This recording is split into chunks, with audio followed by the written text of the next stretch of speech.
Big boss Malayalam season 6 ഏറ്റവും അധികം ഉയരങ്ങളിലെത്തിച്ച ഒരു മത്സരാർത്ഥിയാണ് Jasmine Jaffar. Bigg Boss season 6 ജാസ്മിന്റെ ജീവിതം തന്നെ മാറ്റിമറിച്ചു എന്ന് വേണം പറയാൻ. ജാസ്മിനെ ഏറ്റവും കൂടുതൽ ശ്രദ്ധിക്കപ്പെടുന്നത് ഗബ്രിയുമായുള്ള കൂട്ടുകെട്ടിലൂടെയാണ്. ജാസ്മിന്റെ കഴിവുകളെ ഉയർത്തി കാണിച്ച് അഖിൽമാരാർ രംഗത്ത് വന്നിരിക്കുകയാണിപ്പോൾ. ഈ സീസണിൽ കിരീടം നേടാൻ അർഹതയുള്ള കുട്ടിയായിരുന്നു ജാസ്മിൻ എന്നാണ് അഖിൽമാരാർ പറയുന്നത്. ജാസ്മിനെ കുറിച്ച് ഓർക്കുമ്പോൾ സഹതാപം തോന്നുന്നുണ്ട്. മികച്ച പൊട്ടൻഷ്യൽ ഉള്ള ഒരു പെൺകുട്ടിയാണ് ജാസ്മിൻ. വിന്നറാകാൻ മറ്റാരെക്കാളും അർഹതയുള്ള കുട്ടിയാണ്.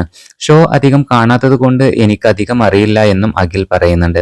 എന്നാലും ആ കുട്ടി നേരിടേണ്ടി വന്ന സൈബർ ബുള്ളിയിങ് ഒക്കെ കണ്ടിട്ടും കേട്ടിട്ടും എല്ലാം അറിയാമെന്നും അഖിൽ വ്യക്തമാക്കി. ഇത്രയധികം സൈബർ ബുള്ളിങ്ങിന് ഇരയായി എന്നറിഞ്ഞിട്ടും ഭയങ്കര കോൺഫിഡന്റോട് കൂടി അവിടെ പിടിച്ചു നിന്ന മത്സരാർത്ഥിയാണ് ജാസ്മിൻ ജാഫർ.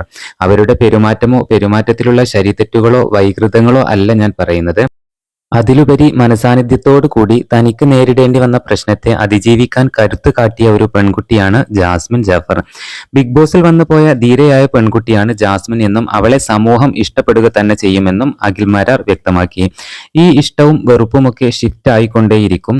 ഒരു 6 മാസം കഴിയുമ്പോൾ അതൊക്കെ മാറുമെന്നും അഖിൽമാരാർ വ്യക്തമാക്കുന്നു. ബിഗ് ബോസിൽ കിരീടം ചൂടിയത് ജിൻഡോയാണെങ്കിലും ബിഗ് ബോസ് സീസൺ 6 എന്നറിയപ്പെടുന്നത് തന്നെ ജാസ്മിന്റെ പേരിലായിരിക്കും എന്നുള്ളതാണ്. പുതിയ അപ്ഡേറ്റുകൾക്കായി നമ്മുടെ ചാനൽ ഒന്ന് സബ്സ്ക്രൈബ് ചെയ്യൂ.